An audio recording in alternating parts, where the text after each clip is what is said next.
Bonjour à tous et bienvenue sur la chaîne de l'Élastique. Aujourd'hui, je vais vous apporter des preuves que Macron, son gouvernement, Big Pharma, les médias ont des intentions malsaines à votre égard et vous allez apprendre pourquoi. Savez-vous ce qu'est la synchronicité? Non.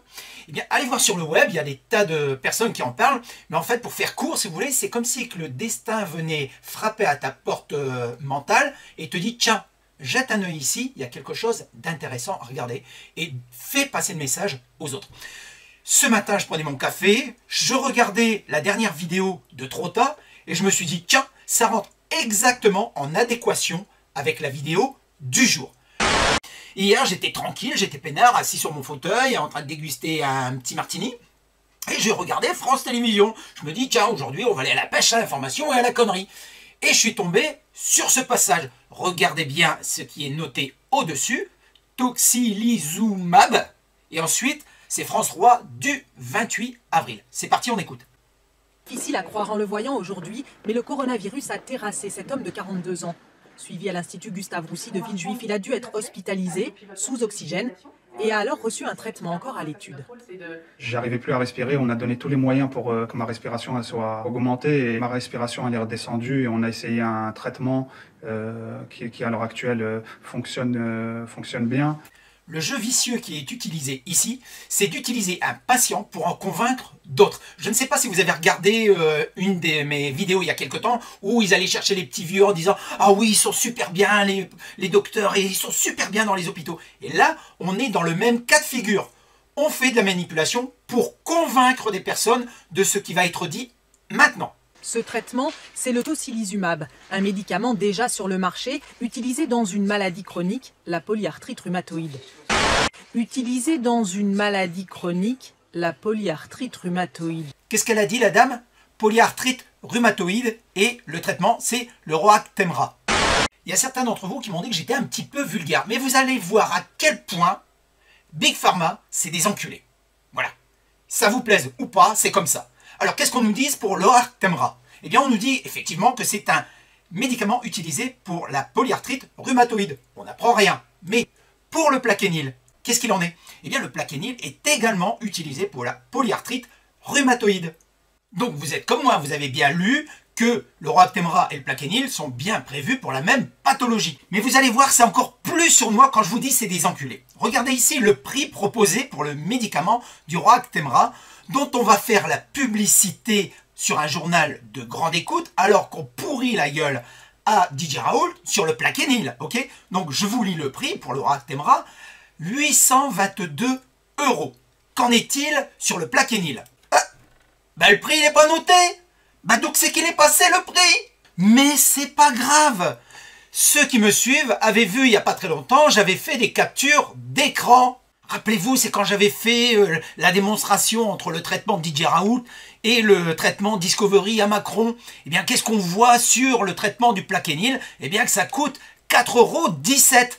Ça, c'est une capture du même site que l'on vient de voir.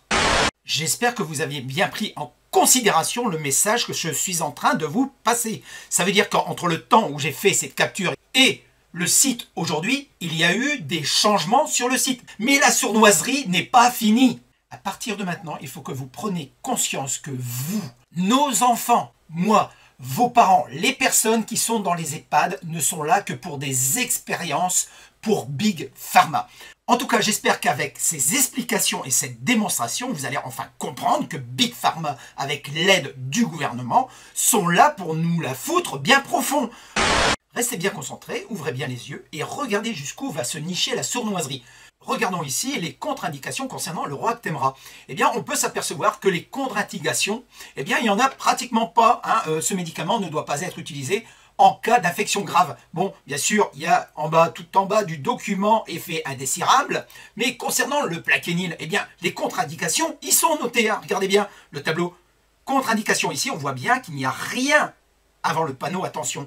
Le plaquenil, il y a les contre-indications et il y a les mêmes informations au bas du document. Mais avec un peu de recherche, vous pourrez trouver les contre-indications concernant le Roactemra, notamment sur la plaquette de Roche. Ce sont eux qui fabriquent ce médicament.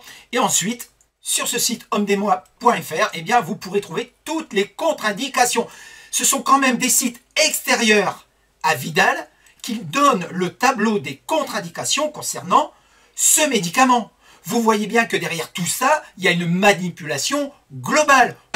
Pour que tous les soldats médiatiques, que ce soit la presse écrite ou la presse audiovisuelle, bombardent autant l'hydroxychloroquine de mauvaises intentions, c'est qu'il y a quelque chose qui doit se cacher derrière. Mais bien sûr, parce que derrière, qu'est-ce qu'il y a?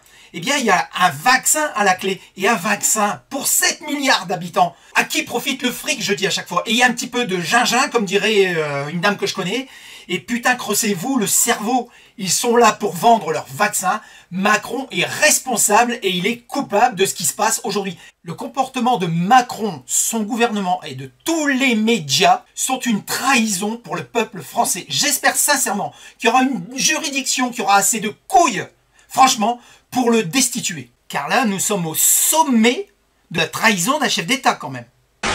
Avant de nous quitter, je voudrais vous partager ceci. Cherchez sur le net l'expérience de Milgram. Vous allez en apprendre beaucoup sur la soumission de l'être humain. Je vous invite également à voir ce film avec Forest Whitaker, The Experiment. C'est un film qui aborde le thème d'une expérience qui a été réellement réalisée dans les années 1971 à Stanford par le professeur Philip Zimbardo. Alors cette expérience, elle visait à étudier le comportement humain en milieu carcéral. Cette expérience a également permis d'évaluer le degré d'obéissance d'un individu devant une autorité qu'il juge légitime et permet d'analyser le processus de soumission à cette dite autorité. En fait, ils ont enfermé 20 volontaires et ils ont réparti les rôles en deux groupes. Le groupe des gardiens et le groupe des prisonniers. Je ne vous en dis pas plus et vous allez voir que cette expérience a très mal tourné et vous en apprendrez beaucoup sur le comportement humain. En tout cas, j'espère que ces deux sujets vous feront comprendre que nous vivons actuellement une expérience globale de test à la soumission.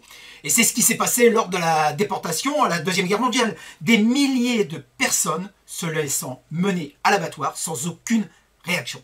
Et nous sommes actuellement dans une phase de soumission totale et personne ne réagit.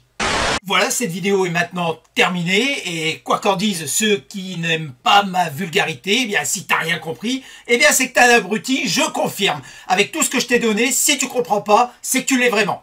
Je vous invite à liker, à vous abonner, à partager si vous le souhaitez, uniquement si vous le souhaitez. Et je vous dis à plus sur la chaîne de l'Élastique et surtout, et à tous. Putain, j'en ai marre d'avoir toujours raison. Il faut là aussi, à chaque instant, nous souvenir de ce à quoi le mensonge peut conduire dans nos démocraties.